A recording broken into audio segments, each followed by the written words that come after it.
முன்னாள் எம்பிக்களின் மோசடிகளை அம்பலப்படுத்துவதில் ஜனாதிபதி அனுரகுமார திசாநாயக்க தரப்பு பின்வாங்குவதாக இலங்கை அரசியலில் தற்போது சலசலப்புகள் மேலோங்கியுள்ளன.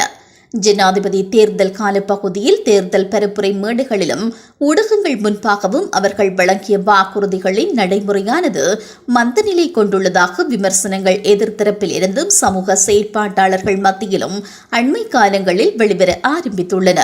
இதற்கு ஏற்றால்போல் நேற்று முன்தினம் இடம்பெற்ற பொதுஜன பெரமுனவின் அரசியல் கூட்டமொன்றில் ஜனாதிபதி தேர்தல் வேட்பாளர் நாமல் ராஜபக்ஷவும் குற்றங்களை அம்பலப்படுத்துமாறு அனுர தரப்பிற்கு சவால் ஒன்றையும் விடுத்திருந்தார். இவ்வாறான விடயங்களை அடிப்படையாக கொண்டே அரசியல் ஆய்வாளர்களால் மேற்படி விமர்சனங்கள் முன்வைக்கப்படுகின்றன. இவ்வாறான குற்றச்சாட்டுகளை எதிர்த்தரப்பினரும் சமூக ஆர்வலர்களும் வெளிப்படுத்தும் இந்த சந்தர்ப்பத்தில் தேசிய மக்கள் சக்தியின் செயற்குழு உறுப்பினர் லால்காந்த் முன்வைத்த சில கருத்துக்கள் மேலும் அரசியல் அரங்கங்களில் கேள்விகளை வெளிப்படுத்தியுள்ளது. நேற்று இடம்பெற்ற ஊடக சந்திப்பில் அவர் தெரிவித்த அந்த கருத்தானது குறிப்பாக முன்னாள் எம்பிக்கள் உள்ளிட்ட குழுவினரின் ஊழல் மோசடிகளை வெளிப்படுத்துமாறு பல்வேறு தரப்புகள் கோரி வருவதால் உரிய நேரம் கிடைக்கும் வரை பொறுமை காக்க வேண்டும். முன்னாள் எம்பிக்கள் மற்றும் அவர்களின் ஊழல் மோசடிகளை வெளிக்கொண்டு வர கோரும் குழுவுக்கு எதிராக சட்டத்தை நடைமுறைப்படுத்துவதில் இருந்த தடைகள் நீக்கப்பட்டு தற்போது அரசு இயந்திரம் சுதந்திரமாக இயங்கி வருகிறது.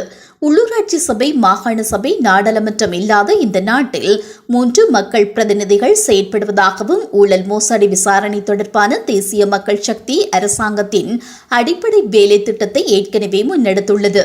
இப்போது பொது நிறுவன அமைப்பில் இருந்த தடைகளை நீக்கிவிட்டோம்.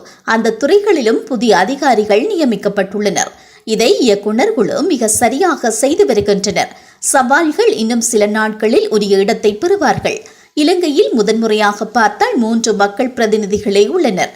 இது ஒருபோதும் நடந்ததில்லை. இப்போது மாநகர சபைகள், பிரதேச சபைகளின் பிரதிநிதிகள் இல்லை, மாகாண சபைகள் இல்லை, நாடாளுமன்றமும் இல்லை. 3 மக்கள் பிரதிநிதிகள் இந்த நாட்டை நடத்துகின்றனர். அடுத்த பொது தேர்தலில் வெற்றி பெற்று 25 அமைச்சர்கள் மற்றும் 25 பிரதி அமைச்சர்கள் கொண்ட அரசாங்கம் அமைக்கப்படும் வரை இந்த நாட்டை தற்காலிகமாக நிர்வகிப்பதுதான் 3 பேரால் செய்ய முடியும் என்று அவர் கூறியுள்ளார். இந்த விடயமானது தற்போது பேசுபடு பொருளாக மாறியுள்ளது. இவ்வாறான நிலையில் இந்த கருத்தானது அனுர தரப்பால் தேர்தல் மேடைகளில் வழங்கிய குற்ற செயல்கள் தொடர்பான வாக்குறுதிகளை நடைமுறைப்படுத்துவதில் தாமதப்படுத்தும் போக்கை வெளிப்படுத்துவதாக கூறப்படுகிறது. மேலும் அனுர அரசாங்கம் அரசியல்வாதிகள் மீது சுமத்தப்பட்டுள்ள குற்றச்சாட்டுகளுக்கான நடவடிக்கைகளை தாமதப்படுத்துகிறதா என்ற கேள்விகளும் எழுப்பப்பட்டுள்ளது.